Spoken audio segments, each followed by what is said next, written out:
everybody. Welcome to our author chat today. And first of all, I'm excited. All three of us are in the capital region of New York State, which is this is very unique to have all three of us from the same region talking about decodable books and helping kids and adults learn to read. And the purpose of these brief interviews is really to feature and showcase some of the smaller or lesser known decodable book publishers or literacy resources, because we really do need to get the word out for kids that these books are available, these resources. And today with Larissa Phillips, she's going to talk about some unique resources, decodable books for children in the upper grades, as well as some of her initiatives for adults.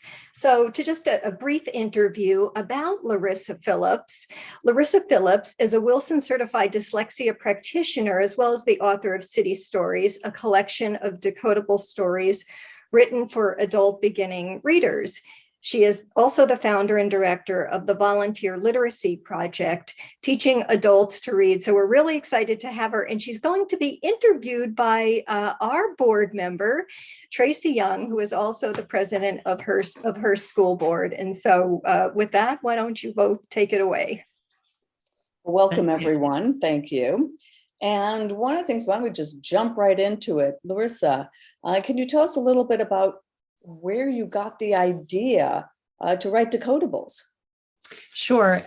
Yeah, so I work in adult literacy, and I had been doing that for a while, helping adults get their high school degrees, get into college, and I kept getting adults who couldn't read. And I slowly discovered that all the problems we have in the early grades for children learning how to read is almost even possibly worse in adult literacy. So I learned how to teach reading. I got certified in Wilson, and I started teaching my students how to read. And I had students who kept saying, I need to practice. What can I practice with? I need stuff to read. And there are little passages at the end of Wilson, at the end of every lesson, and they're great. They're decodable, but they're not very meaningful, or they're not very connected, and there weren't very many of them. So I finally was like, well, I used to be a writer. I'm gonna write these stories. I'm going to write decodable stories. I'm going to write them about adults. I'm going to write about the adult experience, the immigrant experience, parenting experience, job experience. And so that, I'm just going to show you real quick, that turned into City Stories, Townsend Press. And it's a collection of decodable stories aligned to Wilson levels. So it's, level 1 is CVC, short vowels. Level 2 is consonant blends, et cetera. So that was a terrific experience, and the students loved it. And I can't tell you how many times I've had students come up to me like hugging a book, like hugging my book, like I've never read a book before, and I read your book and I understood everything. And even beginning readers, how can I read a book? I can't read a book. And then reading it and laughing and connecting. And so I had that incredible experience under my belt. And you can't be in literacy without thinking about children. And it just kind of started to really disturb me that there are, the statistics are kind of different everywhere you look, but there's, like half of fourth graders are reading below grade level. It's 2/3. Right. The numbers are different. I see different numbers, and but it's spectacular. It's a huge amount of children reading below grade level. And if they're 4th, 5th grade, there's nothing in this. They shouldn't be treated like they're anomalies. They're not freaks. We failed them, and then we're going to give them materials that were meant for 6-year-olds. And they're 10-year-olds, they shouldn't have to suffer that. We should acknowledge that this is happening, and we should have materials for these kids who still need controlled, decodable experiences so that they can, improve their decoding skills and just have the experience of reading. So that's the background. That's how I came to start thinking about writing a series of decodable texts for children who are slightly older. And it's wonderful, because I think that decodables, the way that I wrapped my mind around it was simply that they're like training wheels. Yeah. Some people learn to ride a bike, and they just jump on and off. And then other people are like, no, can we start with the training wheels? And some people take longer with the training wheels. So it's really wonderful to recognize. But I think the important thing is that they all need to read. So they need the practice. Yeah. So how did City Stories then transition to the Rex Runs Off series? Yeah, so Rex Runs Off was, I just started thinking there should be, I'll hold it up too. So it's, Thank you. in case Marion's can't be seen. And if I could interject, it is available on Amazon. I just on went on to look. Thank Yeah, you. good. It's hard. It's available in paperback or Kindle. And if you have unlimited Kindle, you can read some of them for free.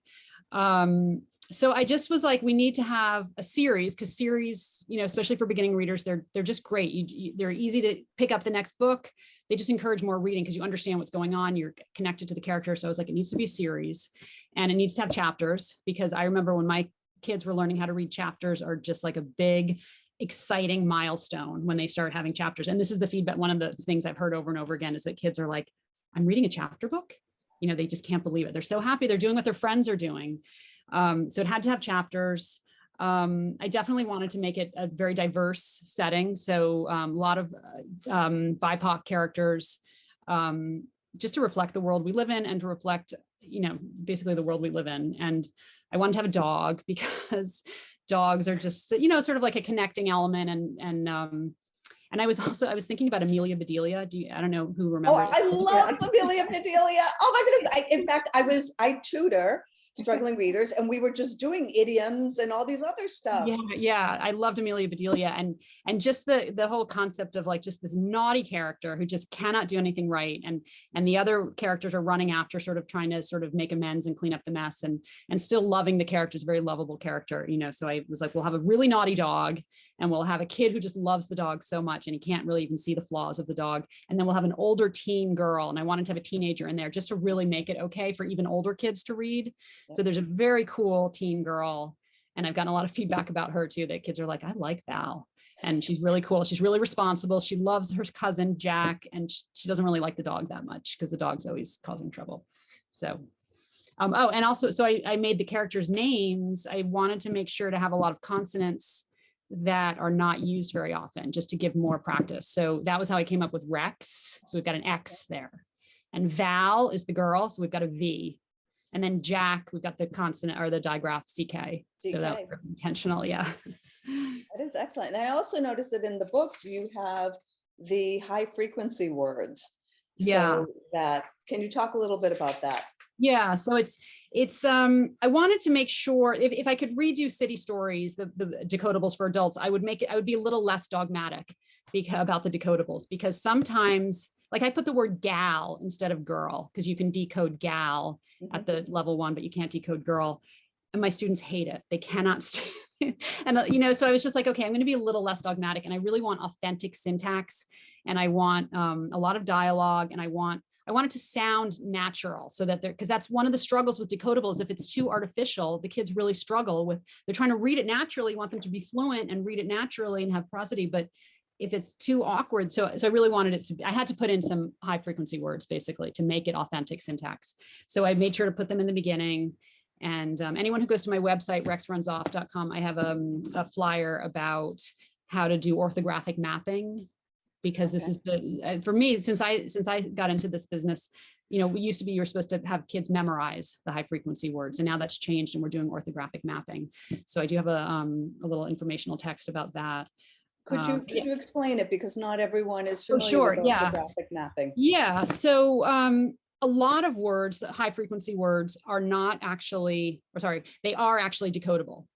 You know, and either they're decodable, the student hasn't quite learned that concept yet, or the accent, the way we pronounce the word has changed so much so that it doesn't, our pronunciation doesn't align with the decoding, with the structure of the word. And so orthographic mapping, there are a few different ways to do it, but basically you're really encouraging the student to stick with the decoding skills. So even if there's one letter in there that that doesn't quite fit the decoding structure, there still are other letters in there. So you want to really just take them through the word and show them how to decode the word, even though it doesn't fit with the concept that they're currently studying. That makes sense. And I think that what is important that the decodables emphasizes is really reading the letters. Yes. And the word, and not skipping over it and everything else, but focusing. And it's hard work in the beginning. Yeah, it is. I mean, one of the things that I really like is doing the spelling voice. I know that there are different approaches, but I like the spelling voice because I'm just tell a real quick story. I had a student who was reading the word on. She was a beginning reading student. She decoded it perfectly. On. She's like, on. And she was like, what? And then she was like, oh, on. She's, we're in New York City, and she's like, oh, on, I got it. And so I'm like thinking, are we going to teach on as a high frequency word, because she's pronouncing that as aw because of her New York City accent. It just makes sense to me to say like, okay, this is the way the word is spelled. It's we make a little adjustment for pronunciation and then we say on, or however we say on, so yeah, so as much as possible, you're sticking with the decoding structure, with the decoding skills. Excellent. I will share anecdotally, I'm from Boston, and when we have the for apple, I have to really struggle and tell myself the word is apple. Okay, yeah for that. So I can relate. So if you were to describe the series, who is it intended for? It sounds like there's a range, an age range, but in the ideal world, tell us about that. Yeah. I mean, it's emotionally, it's appropriate for young children. There's nothing older child about it emotionally or in terms of the story. It's very innocent, very sweet. But it is definitely intended for like 2nd, 3rd, 4th, 5th, 6th grade kids whose friends are reading chapter books, but who are they still need practice in a controlled field reading decodable, with stuff mostly words that they can decode. And so, they need practice with decoding, and they also maybe need to see that reading can be fun and that reading is for them. So it's as much a confidence builder as practice and with decoding. So if you had a message for the parents, what would you say?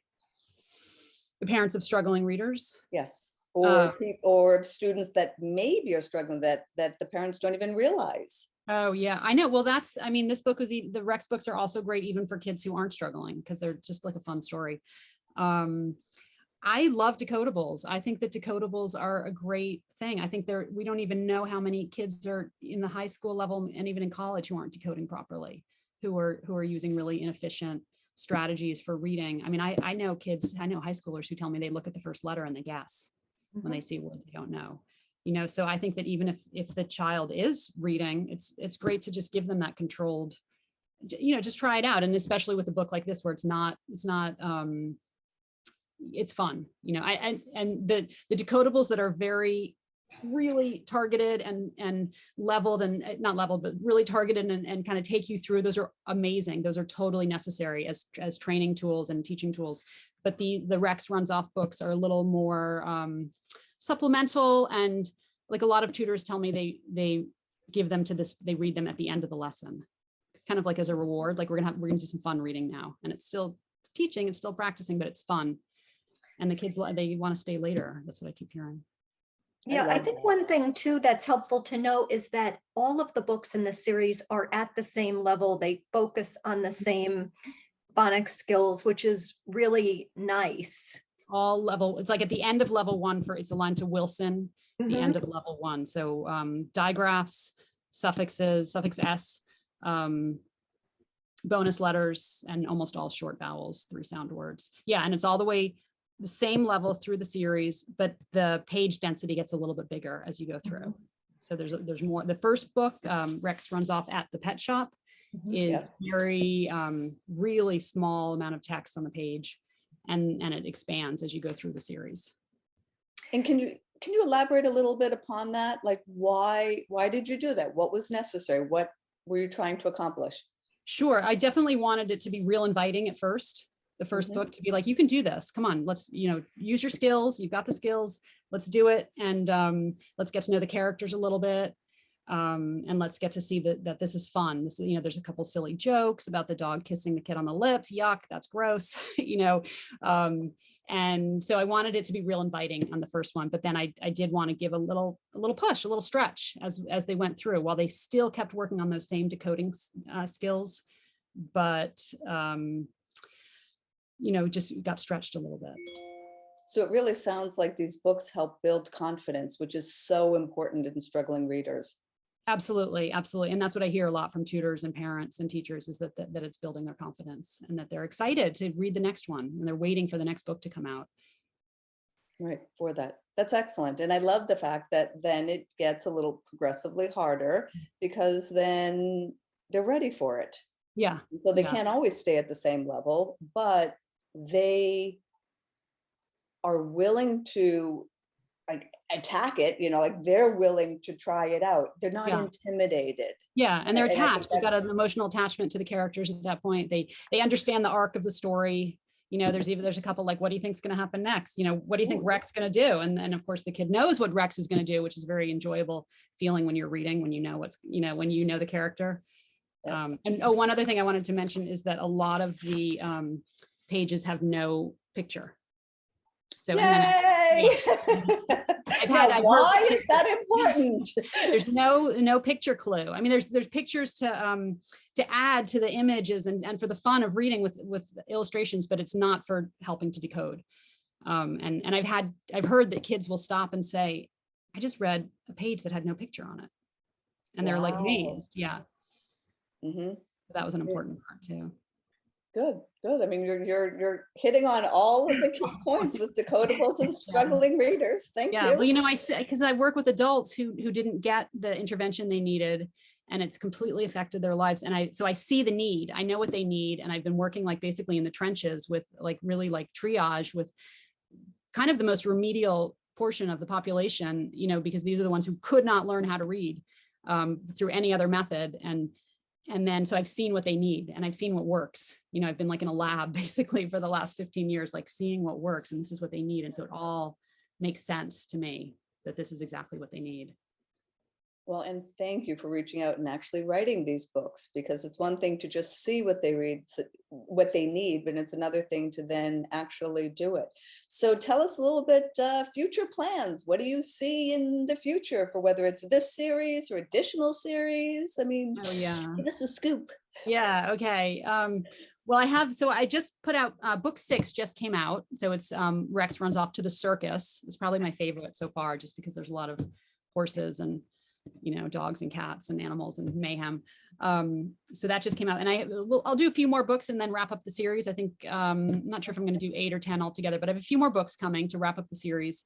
And then I would love to do a high school level, because they're just the idea of being a 16-year-old boy who cannot read, and there's 2 paths, and one is you learn to read and the other one is not a good path. And that they're not going to use baby books. And I hear this from teachers all the time. This was part of the motivation years ago, was going to education conferences and talking to teachers who were like, they won't read the baby. They just refuse. They're 16-year-old boys. They're not going to read books for 6-year-olds. And so why don't we have these materials? It makes me crazy that there's so many people who can't read and we don't have the materials. Why? It's not like there's not an audience. There's a massive, from a publisher's point of view, I don't get it. So we need to have materials for these people and these kids, these teenagers, and so that's something I would love to do is to have many more books for them. We do have the High Noon series is great, but I want more decodables for older kids. And I'm in the process of starting a nonprofit, the Volunteer Literacy Project, which trains volunteers to teach reading to adults. Ooh, so that's kind of my big that. That's interesting. Project. Yeah. And now that we're online, we can take it anywhere. So the remote tutoring has worked out fine for us. So there's a need. And I love the idea of the older students, because they will do anything to avoid kind of showing that their reading skills are not there. Well, and that's how it goes, is the older you get, the more you hide it. And that's why we don't even know. And then the more because everyone's hiding it, they don't even know how many people are in the same boat. It's in my training in my orientations with my adult students, it's one of the things I tell them is the numbers. And I'm like, this is not you. This is a society-wide problem. And it's not your shortcomings. It's that you weren't taught properly, and we're going to teach you properly now. Yeah, absolutely. I mean, these are really important areas that you're addressing. I mean, I can't tell you how many times we hear from high school students saying, can you help us with access to the decodable books? And sometimes we'll explain some of the books we have are not appropriate, and teachers will say, we'll take them anyway. And we'll push back and say, these are written for little kids, and we will recommend some of the series we know that are appropriate for older kids, but there's just not a lot. And for high school that specifically speaks to, a 16-year-old boy, it really is Like, how That's bad great does it have to to get? hear. So I don't get it. So, and actually, so anyone who does work with teenagers, this book is good for teenagers, city stories. But yeah, we need to have, it's a crisis. Like we need to, and it's not fair. So we need to have materials for them that make sense and make them not feel like there's something wrong with them, but that there's work to be done, and let's do the work. Absolutely. So you are doing amazing work, and you're hitting the nail on the head with who needs these materials and how they should be approached. And, I think that it's going to be amazing to have an adult literacy program using the approaches to reading that, you've honed over the years to be able to offer in person in this region or online to anybody in the world who needs it. So it's really it's exciting to hear about your work and to see some of it come to fruition, to hear what you're planning. Yeah, well, thank you so much for having me on here. Well, it was wonderful. Thank you for also sharing all the wonderful things you're doing. Yes. So, well, thank you, everybody. This has been really informative, and we'll look forward to seeing more of your work, Larissa. Yeah. Thank you. Yeah, Rex is probably going to go to the zoo and definitely the vet's office also. So, ooh. Sounds good. Oh, poor Rex. Take care, everybody. Thank you. Bye-bye.